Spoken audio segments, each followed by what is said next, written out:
Greetings, members one and all of the Salivation Nation.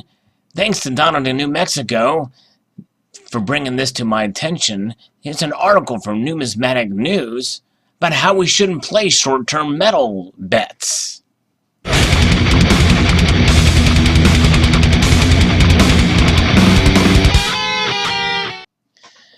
This is by Pat Heller, who is a coin and precious metals dealer for Liberty Coin Services, and he mentions in this piece that several years ago a customer visited his store asking to purchase some bullion-priced silver products. It was early in the calendar year, and he stated that his plan was to sell the silver in late summer to use the proceeds to pay for a child's college tuition. He anticipated that silver's price would rise significantly by that time. While I agreed that the prospect for a higher silver price before late summer had a high probability of coming to pass, I urged him not to make the purchase.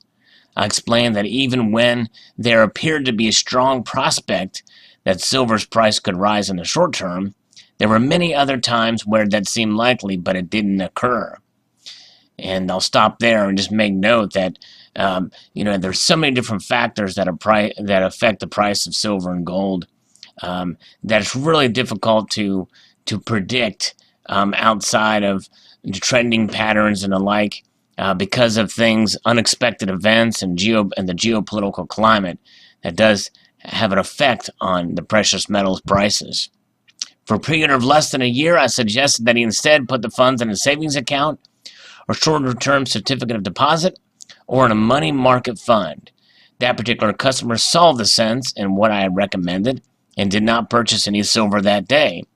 So that kind of gives you an idea of what the kind of person that Pat Heller is, because you think about it, he lost out on a sale that could have helped his bottom line in exchange for sage advice for the potential buyer. Further, there was also an increased risk that even if the price of silver did not increase some, the retail buy silver spread might still turn the purchase into a loss when it was time to sell.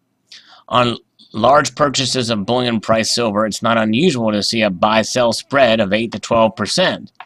What that means is that assuming premium levels don't change, which tend to fall slightly as spot prices rise, the price of silver would have to increase at least 10% just for the owner to break even.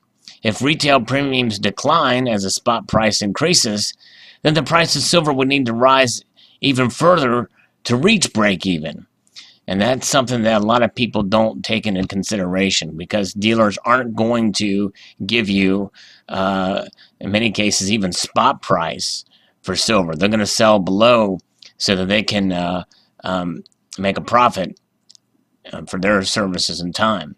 Physical gold and silver have multi-thousand-year track records of serving as money and never failing. This is why they are often described as safe haven assets. And I'll take it a step further, is even though silver and gold are not used as money right now, or they are money but they're not used as currency, I see them as a savings account, an insurance policy.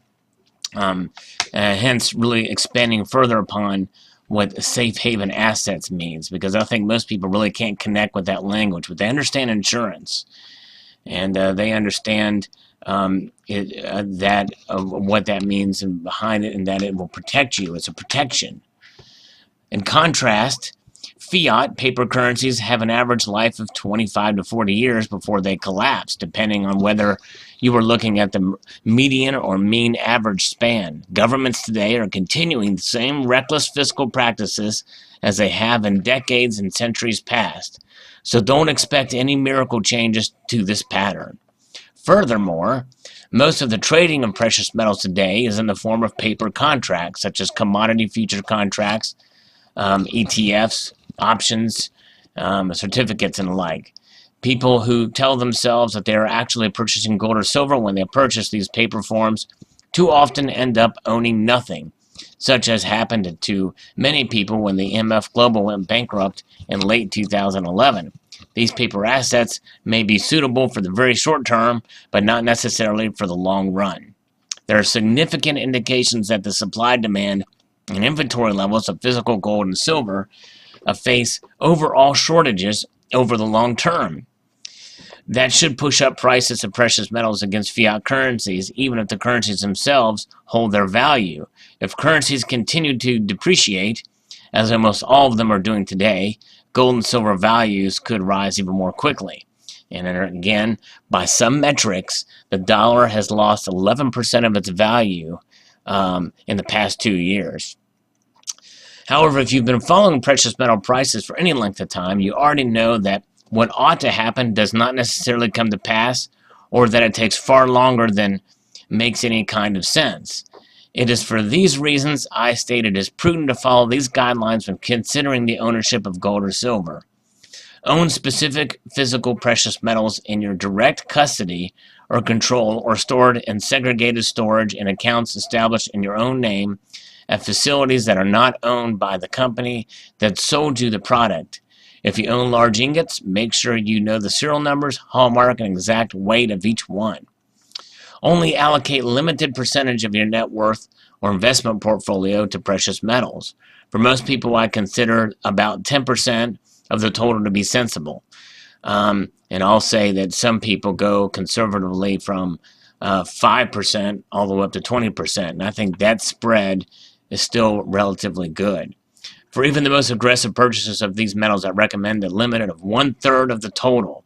So he even goes beyond the 20% here to 33.3333 and going on in threes. Plan to hold on to your precious metals as a long-term form of wealth insurance. There you go. Now there he mentions it. And I'll mention another word, a hedge. He doesn't mention that here. In my mind, it would be best to plan on your heirs receiving your gold and silver out of your estate. In other words, I don't consider this core position in physical precious metals to be used for trading in and out of the market. And that's really right. Unless you're in the coin collecting or, and flipping, and even now flipping has really kind of not been as lucrative as it has been in the past because the market's been pretty saturated. But nonetheless, I think these are some very wise words, and realize that the metal itself that's contained, that make up these bullion coins and bars, is a hedge to hedge against economic instability, both inflation and deflation. And that's why I mentioned that it's a hedge against economic instability, because a deflationary situation can often lead to a hyperinflation to come. But it's anybody's guess as to when that will arrive, as it mentioned in this. But a great article, and some very wise words. Don't place short-term metals bets. I'll give you one other example, and I mentioned this before in prior videos. Somebody had private messaged me on YouTube several years ago, and if I can find it before the YouTube deletes it, I may screen capture it and make a video about it. But somebody sent me a message, really mad, and understandably mad, and very frustrated. What are you going to tell me about, since I've spent about, I think it was $100,000 in precious metals in the form of American Silver Eagles, and I lost, this is back in 2011 or 12 when he made this purchase, and he lost 40% of his value, of his net worth in those when he came time to sell. And he was sick of precious metals and not going to do it. I'm going to mess around. Well, it's a horrible, basically saying how it was a horrible investment. And I wrote him back and I said, your first mistake, and I'm sorry for your loss, but your first mistake was thinking that silver was an investment. It's not. The metal behind the coins and bars that you bought is simply a hedge. It's a protection against economic instability. And it was not there, and he sold a couple of years later, but nonetheless, it was at a time, a couple of years really isn't the long haul in my mind. And you got to remember how quickly silver rose during that time and why it rose, and understand the reasons behind it. It was really an anomaly. It should not have been that high. Just like it should not really have been that. There was an anomaly, a reason why it went as high as it did back in 1980 with the Hunt brothers. There were different factors at play in 2000, from 2009 to 2012, as to why silver rose. And and that's something to keep in mind. But if you look at the long-term charts on where silver is now compared to where it was as an average, we're in a much better position if you hold for the long term. I've got silver in my collection that goes back from when silver was at $4 or $5 an ounce to $9, $10 an ounce. And I've also got silver that I bought at close to $50 an ounce. So there you have it. Post your thoughts below. I'd like to thank Donald in New Mexico for sending this article my way. I think that's a great narrative, and really puts into perspective on why we stack silver and hold it as that hedge. I'd like to extend a multitude of gratitude to y'all for watching, and encourage you to please rate, comment, and subscribe.